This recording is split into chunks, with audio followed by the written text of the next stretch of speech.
దేశంలో ప్రస్తుతం ప్రతి ఒక్కరి చేతిలో ఫోన్ నిత్యావసర వస్తువుగా మారిపోయింది. పాల ప్యాకెట్ నుంచి ఇంటి అద్దె వరకు ఏ చెల్లింపు చేయాలన్నా ఫోన్ ద్వారానే జరుగుతున్నాయి. ప్రభుత్వ పథకాలు పొందాలన్నా కూడా ఫోన్ తప్పనిసరిగా మారింది. దీంతో నేరగాళ్లు మొబైల్ ఫోన్ నంబర్లను దుర్వినియోగం చేస్తూ ప్రజలను మోసం చేయటానికి కొత్త మార్గాలను కనుక్కున్నారు.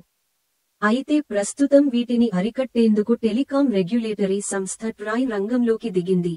కొందరు నేరగాళ్లు అసలైన సంస్థల మాదిరిగా ఫేక్ మెసేజ్లను పంపుతూ వాటిలో ఫిషింగ్ లింక్స్ లేదా ఏపీకే ఫైల్స్ లింక్స్ పంపిస్తూ డబ్బు కాజేస్తున్న ఘటనలు రోజు జరుగుతూనే ఉన్నాయి. KYC update, Aadhaar update, bank ఖాతా వివరాలు అప్డేట్, రైతు బంధు అంటూ ఇలా కొత్త పేర్లతో మెసేజ్లను పంపుతూ ప్రజలను గందరగోళానికి గురిచేస్తూ వారి డబ్బు, సమాచారాన్ని దోచేస్తున్నారు. అందుకే ప్రజలు ఏ మెసేజ్ నిజమైంది, ఏది ఫేక్ అనే తేడాలను గమనించటం కోసం ఇటీవల ట్రాయ్ కొత్త మెసేజింగ్ మార్గదర్శకాలను అమలులోకి తీసుకొచ్చింది. దీని కింద అధికారిక సంస్థల నుంచి వచ్చిన మెసేజ్లలో చివర కొన్ని ఇంగ్లీష్ అక్షరాలను సూచికలుగా వినియోగించింది. ప్రతి మెసేజ్ వెనుక పి, ఎస్, టి, జి అనే అక్షరాలను ఇందుకోసం ఉపయోగించారు.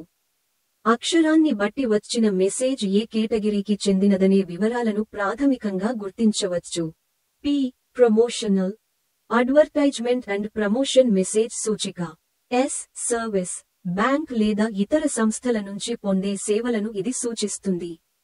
టి, ట్రాన్సాక్షనల్, ఏదైనా డబ్బు, కార్డు చెల్లింపుల సమయంలో వచ్చే మెసేజ్ సూచిక.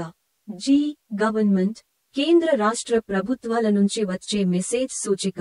అయితే కొంతమంది వినియోగదారులు మాత్రం సోషల్ మీడియాలో తమకు ప్రమోషనల్ మెసేజ్లు ఇప్పటికీ సర్వీస్ కేటగిరీ కింద ఉన్నాయని చెబుతున్నారు.